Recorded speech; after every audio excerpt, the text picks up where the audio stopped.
mensaje que tienes para hoy. Te ruego que conmuevas en nuestro corazón, que nos convenzas y que nos redarguyes, Señor, para hacer lo que tú quieres que hagamos. En el nombre de Jesús te lo ruego. Amén. Les voy a platicar un poco de historia. Cada domingo nosotros aquí platicamos algo de historia. Cada que damos testimonios estamos hablando de algo que nos pasó y eso es historia. Bueno, hoy les voy a platicar acerca de los testimonios de algunas personas de hace mucho tiempo, pero personas que influyeron profundamente en la vida de la iglesia. De hecho, gracias a esas personas, a su coraje, a su decisión, a su convicción ardiente respecto al Evangelio, es que estamos aquí hoy sentados. Estamos hoy aquí cómodamente sentados gracias al valor de estas personas. Pero para ellos, y esto es de lo que va a tratar lo que les voy a platicar, para ellos no fue tan fácil el decir que eran cristianos. Para ellos fue algo donde tuvieron que mostrar una convicción más allá de lo que nosotros conocemos hoy. ¿Por qué? Pues porque hoy estamos aquí, como les dije, muy cómodos y podemos decir, soy cristiano y no pasa nada. Pero voy a empezar contándoles que cuando Jesucristo vino, Judea estaba bajo el dominio del Imperio Romano. Y el Imperio Romano tenía una política muy interesante. Él decía, cree lo que te dé la gana, pero a mí me pagas impuestos. Si eso haces, vamos a tener la fiesta en paz. Pero luego vinieron una serie de emperadores romanos que se erigieron a sí mismos como Dios. Y entonces empezó un problema que con los judíos causó un terrible desconcierto. Si ustedes recuerdan, una característica fundamental del judaísmo es el monoteísmo. Creer en un solo Dios verdadero, el único creador del cielo y de la tierra, el único formador del universo. Y se les conocía como muy testarudos y muy necios porque no querían reconocer a ninguna otra deidad. Entonces, cuando llega el emperador romano y les dice, ¿sabes qué, manito? Yo soy Dios y me tienes que adorar.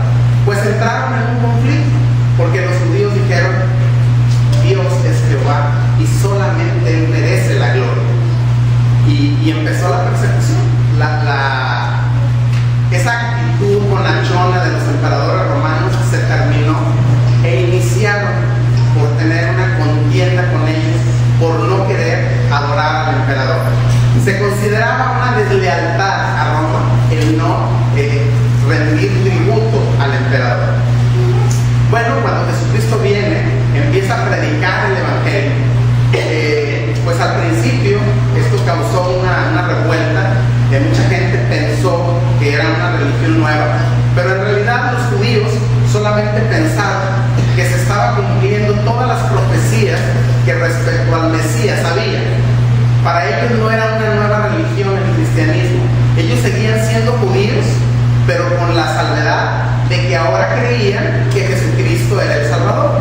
De tal manera que en la primera mitad del primer siglo de nuestra era, todos los cristianos eran judíos que creían que Jesús era realmente el Mesías que Isaías había prometido. ¿Se acuerdan allá en Isaías 6? Que dice, un hijo nos es dado, un niño nos es nacido. Bueno, ese niño era Jesucristo y ellos lo creyeron, pero muchos otros no lo creyeron. El creer en Jesús les trajo grandes problemas. ¿Por qué? Porque al creer en Jesús, hoy hablamos de el paralítico que llevan con Jesús. La gente había visto lo que Jesús hacía. No era algo que tenían en la memoria como un cuento. Era algo que la gente había visto de viva voz, de primera mano. Habían sido testigos de las maravillas que Jesucristo había hecho. Y eso trajo como consecuencia una convicción grandísima, una convicción muy, muy grande. Quiero que abran sus Biblias en Hechos.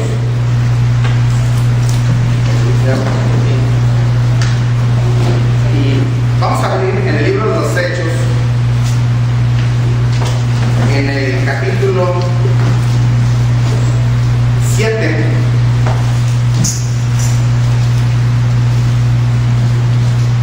Cuando los cristianos empezaron a propagar el Evangelio, y en este libro que se llama Hechos de los Apóstoles, que en realidad debería llamarse Hechos del Espíritu Santo, porque narra todo lo que el Espíritu Santo hizo para que la iglesia floreciera y para que la gente predicara el Evangelio. Es el Espíritu Santo el verdadero actor de este libro. Y este capítulo 7, desde el versículo 1, nada más vamos a leer del 51 al 60, pero desde el 1 déjenme platicarles. Hubo una persona que se llamaba Esteban, era un diácono de la iglesia. Si ustedes recuerdan, cuando los apóstoles estaban predicando y la iglesia iba creciendo, se hizo necesario que se nombraran a 7 diáconos. Esteban era uno de estos 7 diáconos y eran los que se encargaban de la cuestión administrativa de la iglesia. Pero una de las características de los diáconos a la hora de elegirlos era que fueran llenos del Espíritu Santo. Y Esteban estaba lleno del Espíritu Santo. Y en esta ocasión, ya los judíos no cristianos estaban viendo en el cristianismo un problema más que el advenimiento del Mesías. Entonces empieza a haber acusaciones y persecución. Y este capítulo 7 nos narra cómo Esteban se para ante los judíos y da un discurso en defensa de la fe. Defiende su fe y argumenta todo lo que significa el Mesías, cómo se había profetizado desde Moisés, cómo había la esperanza de los judíos de recibirlo y por qué él es ahora cristiano. Al final dice en el versículo 51, duros de cerviz, le está diciendo a los judíos, e incircuncisos de corazón y de oídos, vosotros resistís siempre al Espíritu Santo como vuestros padres, así también vosotros. Está haciendo un recuerdo de cómo los judíos siempre se habían estado sistemáticamente olvidando de Dios. Dios los perdonaba, ellos venían a Dios, se volvían a la idolatría, pedían perdón y se hizo un círculo vicioso en la vida del pueblo de Israel. Y hoy Esteban se los está recordando. Y les dice, al cual de los profetas persiguieron vuestros padres y mataron a los que anunciaron de antemano la venida del justo, de quien vosotros ahora habéis sido entregadores y matadores. Les está recordando este Mesías al que ustedes crucificaron, que gritaron el día que vieron ante Poncio Pilato, crucifícale, crucifícale. Les está reclamando, este es del que nos habían prometido que vendría y ustedes no creyeron en él. Luego dice, vosotros recibisteis la ley por disposición de ángeles y no la guardasteis. No la guardaron. La hicieron a un lado e hicieron lo que les dio su gana. Oyendo estas cosas, fíjense lo que pasó, se enfurecían en sus corazones y crujían los dientes contra él. Pero Esteban, lleno del Espíritu Santo, puestos los ojos en el cielo, vio la gloria de Dios y a Jesús que estaba a la diestra de Dios, y dijo, he aquí, veo los cielos abiertos y al Hijo del Hombre que está a la diestra de Dios. Entonces ellos, dando grandes voces, se taparon los oídos y arremetieron contra él, y echándole fuera de la ciudad, le apedrearon. Y los testigos pusieron sus ropas a los pies de un joven que se llamaba Saulo, y apedreaban a Esteban, mientras él invocaba y decía, Señor Jesús, recibe mi espíritu. Y puesto de rodillas, clamó a gran voz, Señor, no les tomes en cuenta este pecado. Y habiendo dicho esto, durmió. Este fue el primer hombre que murió por defender lo que creía. ¿Y saben por qué a la hora de que lo acusaron y de que lo empezaron a apedrear? Era muy fácil para Esteban decir, ¿saben qué? Párese, está bien, hombre. Me retracto de lo que dije. Me pongo de acuerdo con ustedes. Y quizá alguno de nosotros hoy haría eso al enfrentarse a una situación como esta. Pero Esteban, ¿qué fue lo que hizo? Lanzó la acusación y luego dijo, yo creo en Jesús y sé qué es lo que creo. Estaba lleno del Espíritu Santo y aun cuando lo empezaron a apedrear, él lo que hizo fue siguió el ejemplo de Jesús. ¿Qué dijo Jesús en la cruz cuando lo estaban matando? Dios mío, no les tomes en cuenta este pecado. Y Esteban hoy repite la misma situación. Lo están matando,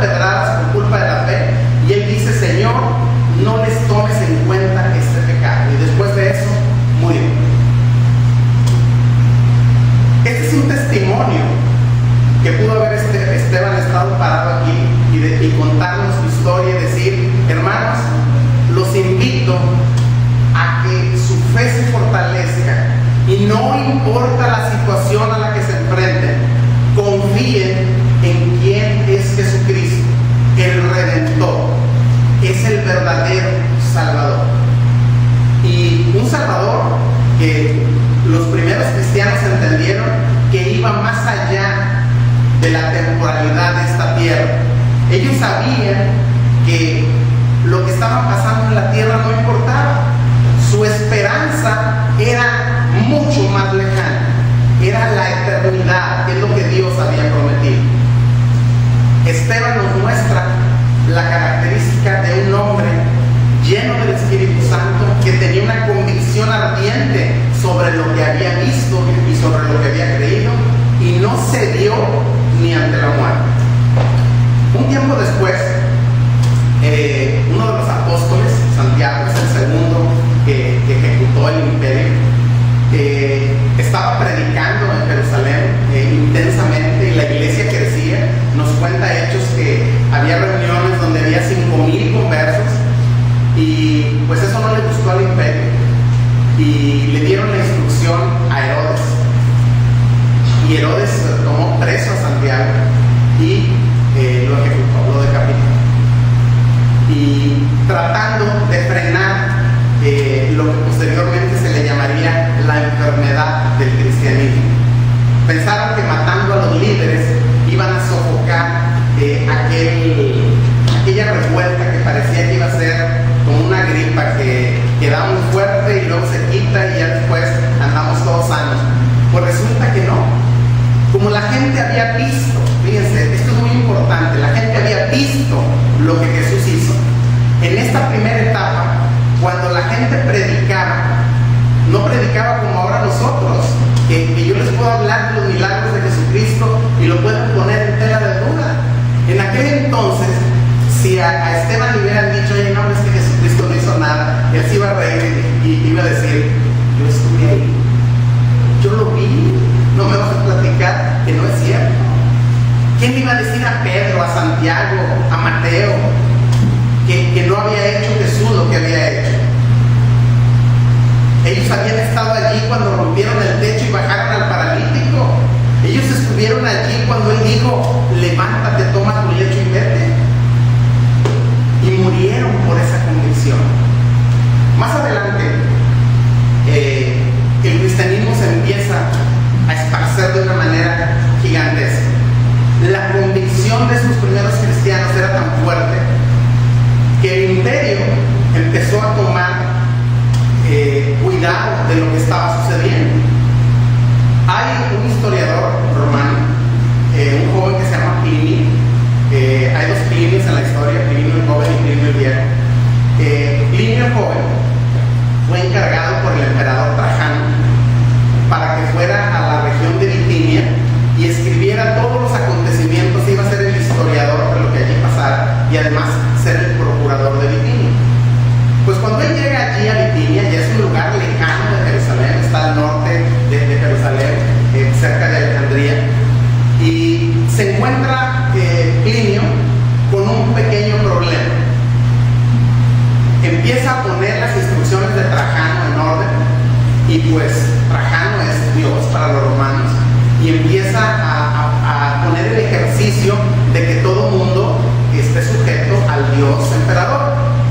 Y se topa con que hay una horda de revoltosos que dicen que hay un tal Jesucristo que es el único Dios y sobre el cual nada más a Él se van a arrodillar. Y al principio los empieza a castigar, pero Plinio escribe una serie de cartas